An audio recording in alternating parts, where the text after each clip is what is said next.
Picture this. It's January 2014. Peyton Manning just finished a regular season so absurd that the record book filed a restraining order against him. 55 touchdown passes, 5,477 yards, both NFL records. His offense scored 606 points, more than any team in the history of professional football. And 2 weeks later in the Super Bowl, his Denver Broncos got outscored 43-8 by the Seattle Seahawks in what can only be described as a public execution. That right there is the entire Peyton Manning experience in one sentence. Unbelievable brilliance, followed by a gut punch at the worst possible time. So which one is the real Peyton Manning? Is he the greatest regular season quarterback who ever stood in a shotgun formation? Or is he the guy who choked when the lights got brightest? Today we're settling this once and for all.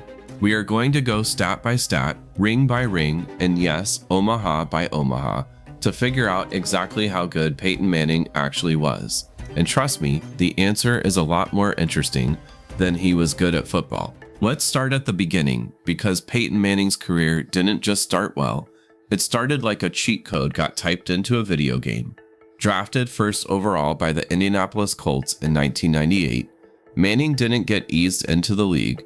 He started all 16 games as a rookie, which back then was basically unheard of for a first-year quarterback, and he set NFL rookie records for completions, attempts, passing yards, and touchdown passes. He also threw 28 interceptions that year, which is a fun way of saying I am figuring this out in real time in front of 60,000 people. Rookie Peyton was basically a golden retriever with a rocket arm, enthusiastic, occasionally chaotic, but you could already tell this dog was going to grow into something special, and grow he did. By 2004, Manning had turned into a walking cheat code for real. That season, he threw 49 touchdown passes, breaking Dan Marino's single-season record that had stood since 1984. For context, that's roughly one touchdown pass every 10 pass attempts. Defensive coordinators around the league started calling in sick on Sunday mornings. This is also the era where Manning became famous, or depending on your opinion, infamous, for standing at the line of scrimmage barking out what sounded like the launch codes for a nuclear submarine. Omaha, Omaha, set hut. Nobody to this day fully knows what Omaha meant.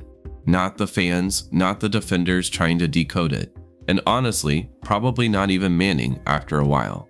It became less of an audible and more of a psychological weapon. A word so confusing it made grown professional athletes freeze in place like they just heard their mom call them by their full name.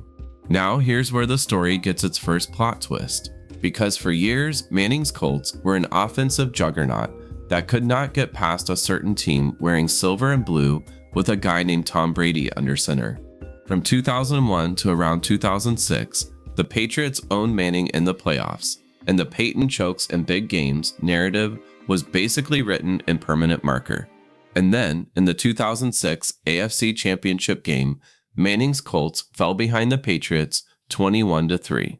21-3 against Manning's personal boogeyman in a game that would send the winner to the Super Bowl. And instead of folding like a lawn chair, Manning led the greatest comeback of his career, and the Colts stormed back to win 38-34.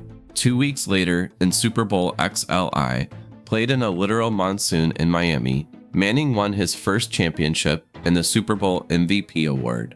The narrative, for the moment, was dead, buried. They even put a little tombstone on it that said Peyton can't win the big one, and then somebody dug it back up a few years later, because that's how sports narratives work. They're basically zombies that refuse to stay in the ground. Let's talk numbers for a second, because this is where Manning stops sounding great and starts sounding almost unfair. By the time he retired, he held the NFL records for career passing yards with 71,940 and career passing touchdowns with 539. He is the only player in NFL history to win the league MVP award 5 times. 5. That puts him in the same breath as legends like Michael Jordan and Wayne Gretzky in terms of how often the sport universally agreed, yeah, this guy is just better than everyone else right now. He made 14 Pro Bowls. He threw for over 4,000 yards in 14 different seasons. He beat every single one of the other 31 NFL franchises at least once, which sounds like a small thing until you realize how many different rosters, coaches, and defensive schemes that actually represents. But then 2011 happened, and it very nearly ended everything. Manning needed multiple neck surgeries, missed the entire season, and there were real serious questions about whether he would ever play football again, let alone play it well. Some doctors reportedly weren't sure he'd regain full function in his throwing arm. This is the equivalent of a master chef losing feeling in his hands, and everyone assuming his cooking career is over. Except Manning didn't retire. He got released by the Colts, which, by the way, is one of the most brutal breakups in NFL history. A franchise essentially saying, "Thanks for everything, but we're going to go date Andrew Luck now." And Manning signed with the Denver Broncos in 2012, and then he did something almost nobody does. He came back better. Not pretty good for a guy who had neck surgery, but statistically the best version of himself. That 2013 season we opened this video with, the 55 touchdowns, the 5,477 yards, that happened after the surgeries, after the release, after everyone quietly wondered if he was finished. It remains one of the greatest single seasons any quarterback has ever produced, and he did it at age 37, an age where most quarterbacks are trading in their cleats for a broadcast booth and a nice headset. Now, we do have to talk about the postseason, because this is genuinely the most debated part of his legacy. Manning made the playoffs constantly, but for a huge chunk of his career, he had a habit of running into buzzsaws, whether that was early Patriots teams or getting bounced and embarrassing early round losses when his team was heavily favored. And then there's that Super Bowl XLVIII blowout we mentioned, the one where the very first snap of the game sailed over his head for a safety before most fans had even finished their nachos. It remains one of the most lopsided Super Bowl losses ever, and it's the punchline every Manning critic reaches for first. But here's the twist ending nobody saw coming, and I mean that literally, because his final season was almost the opposite of his prime. In 2015, Manning was 39 years old, dealing with a partially torn plantar fascia, throwing more like a guy lobbing a football over a backyard fence than the record-breaking machine from 2 years earlier. He actually lost his starting job for a stretch of the season. And yet, he came back for the playoffs, leaned entirely on a historically dominant Denver defense, managed the game instead of carrying it, and rode that Legion of Boom defense all the way to Super Bowl XL, where the Broncos beat the Carolina Panthers 24-10. Manning retired as a two-time Super Bowl champion, going out on top in the same city on the same stage, where he'd once been on the wrong end of one of the worst beatings in Super Bowl history. If Hollywood wrote that ending, critics would call it too tidy. Real life just went ahead and did it anyway. So, how good was Peyton Manning, actually? Here's the honest answer. He was not the guy who always rose to the occasion in the biggest possible moment.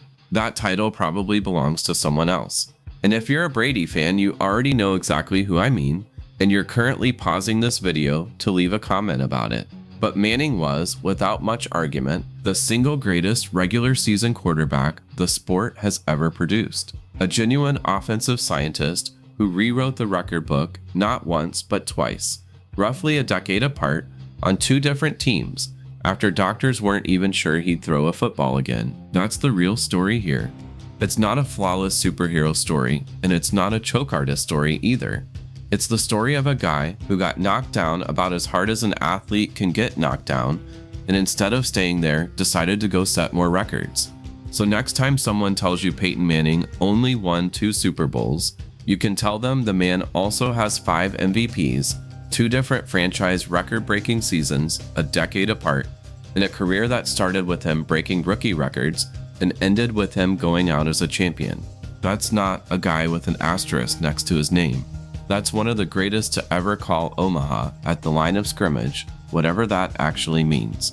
If you learned something, or if you just want to argue with me about Tom Brady in the comments, hit that subscribe button, drop your take below, and I'll see you in the next one.